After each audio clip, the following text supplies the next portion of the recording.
சிறகடிக்க ஆசை இன்றைக்கோட எபிசோடில் வந்து என்ன நடக்குது அப்படின்னா, ஃபஸ்ட்டு வந்து மனோஜும் ரோஹினியும் உள்ளே வராங்க. உள்ளே வந்துட்டு ஒரு கிஃப்ட் மாதிரி எடுத்து அவங்க அம்மா விஜயா கையில் வந்து கொடுக்குறாங்க. அதில் வந்து பார்த்திங்க அப்படின்னா 2 வளையல் இருக்கும். அது வந்து அவங்க அம்மா ரொம்ப ஹாப்பியாக வந்து வாங்கி போட்டுக்கிருவாங்க. அதுக்கப்புறம் வந்துட்டு நம்ம முத்து வந்து கேட்பார், என்னடா அம்மாவுக்கு மட்டும் வாங்கிட்டு வந்து கொடுக்குற, அப்பாவுக்குலாம் எதுவும் வாங்கிட்டு வரலையா அப்படின்னு கேட்பாங்க. உடனே வந்துட்டு அவங்க வந்து அப்பாவுக்கும் நாங்கள் அது எப்படி வாங்காமல் இருப்போம், நீ வந்து என்னை அப்பா கிட்ட வந்து என்னை கெட்டவனாவே காட்டாதடா அப்படின்னு சொல்லிட்டு அவங்க அப்பாவுக்கு ஒரு கிஃப்ட் வாங்கிட்டு வந்திருப்பாங்க. அதுதான் வந்து பார்த்திங்கன்னா வேஷ்டி சட்டை அப்படின்னு சொல்லி கொடுப்பாங்க. அவங்க அப்பா எதுக்குப்பா இதெல்லாம் எனக்கு அப்படின்னா, பரவாயில்லப்பா இது வந்து என்னோடய இன்கமில் வந்தது தான், அதனால தான் வந்து கொடுக்குறேன் அப்படின்னு சொல்லிட்டு சொல்லுவாங்க. நெக்ஸ்ட் நம்ம மீனா இருப்பாள். மீனா வந்து ஒரு ஃபீலிங்ஸில் இருப்பாள். ரோஹினியும் மனோஜும் சொல்லுவாங்க, இது மாதிரி ஈசிஆரில் வந்து ஒரு ஃப்ளாட் வந்து சேல்ஸ்க்கு வந்திருக்கு, நாங்கள் வந்து அதை வாங்க போகிறோம் அப்படின்னு சொல்லி சொன்னோடனே விஜயாவுக்கு வந்து ரொம்ப சந்தோஷம் தாங்க முடியாது. பாருடா என் மனோஜ் வந்து இப்படியே வளர்ந்துக்கிட்டே வரான் அப்படின்னு சொல்கிறான் அப்படின்னு சொல்லிட்டு போய் அவனை வந்து கொஞ்சிட்டு இருப்பாங்க. நம்ம மீனா சோகத்தில் இருப்பாங்கன்னு சொன்னேன்ல, அவங்க வந்து மாடிக்கு போயிடுவாங்க. மாடியில் போய் நின்றுட்டு அவங்க வாங்கி வச்சுருக்காங்களா செங்கல்ல, அதை வந்து பார்த்துட்டு இருப்பாங்க.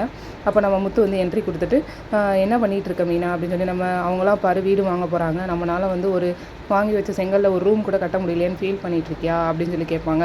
ஆனால் நீங்கள் வேறு, நான் அதெல்லாம் யோசிக்கலை, நான் மாமாவை நினச்சி தான் வந்து ஃபீல் பண்ணிகிட்ருக்கேன், மாமா எப்படி இருக்க போகிறாருன்னு தெரியல அப்படின்னா. ஏன் அப்படி சொல்கிற அப்படின்னு கேட்கும்போது, இந்த மாதிரி மனோஜ் ரோஹினியும் வீடு வாங்க போகிறாங்கல்ல, அதை பற்றி தான் வந்து சொல்கிறேன்.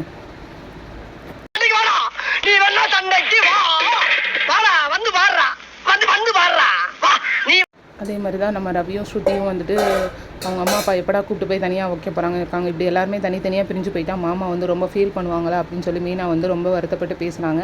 அப்புறம் வந்து 2 பேரும் வருத்தப்பட்டு பேசிட்டு வந்து கீழே வந்துடுறாங்க.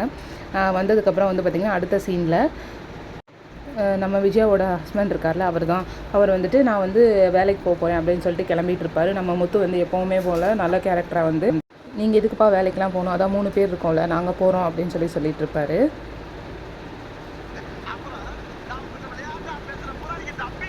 அதுக்கு வந்து மற்றவங்க கிட்டலாம் வந்து இவர் ஒப்பீனியன் கேட்டுட்ருப்பார். அப்போ மனோஜ் வந்து விடு அப்பா வேலைக்கு போனால் போகட்டும் அப்படின்னு சொல்லி சொல்லுவான். அதே மாதிரி தான் வந்துட்டு ரவியும் வந்து அந்த மாதிரி தான் சொல்லுவான்.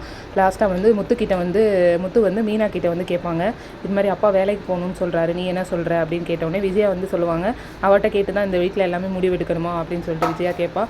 இல்லை மாமா வந்து இவ்வளோ நாள் வேலை பார்த்துட்டே இருந்திருக்காரு, அவரால் வந்து வீட்டில் இப்போ சும்மா இருக்க முடியாது, அதனால் அவர் போகிறதுனா வந்து போகட்டும் அப்படின்னு சொல்லிட்டு வந்து மீனா வந்து சொல்லுவாள்.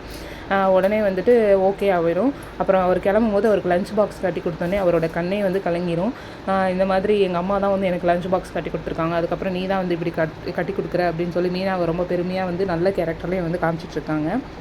விளையாட்டு காட்டுறாங்க எப்படி எல்லாம் சோதிக்கிறாங்க. அடுத்த சீனில் வந்து நம்ம ரோஹினி வந்து அவங்க அம்மா வீட்டுக்கு போயிட்டு அவங்களுக்கு தேவையான திங்ஸ் எல்லாம் வாங்கி கொடுத்துட்டு, அந்த குட்டி தம்பி இருப்பான்ல அவனை வந்து ஸ்கூலில் விடுறதுக்காக வந்து பண்ணிகிட்ருப்பாங்க. ஸ்கூலில் விட்டுட்டு வரணும் அப்படின்றதுக்காக வந்து அவன் கிளம்பிட்டு இருப்பான். அப்போ வந்து அவங்க அம்மா கிட்ட ஈசிஆரில் வாங்க போகிற வீடை வந்து காமிப்பாங்க. இனிமேல் என்னை கல்யாணியும் கூப்பிடாத, என்னை வந்து இனிமேல் நீ ரோஹினி தான் கூப்பிடணும் அப்படின்னு சொல்லிட்டு மேடம் வந்து ஆர்டர் போட்டிருப்பாங்க. இதாங்க நடந்திருக்கும் இந்த சீரியலில்.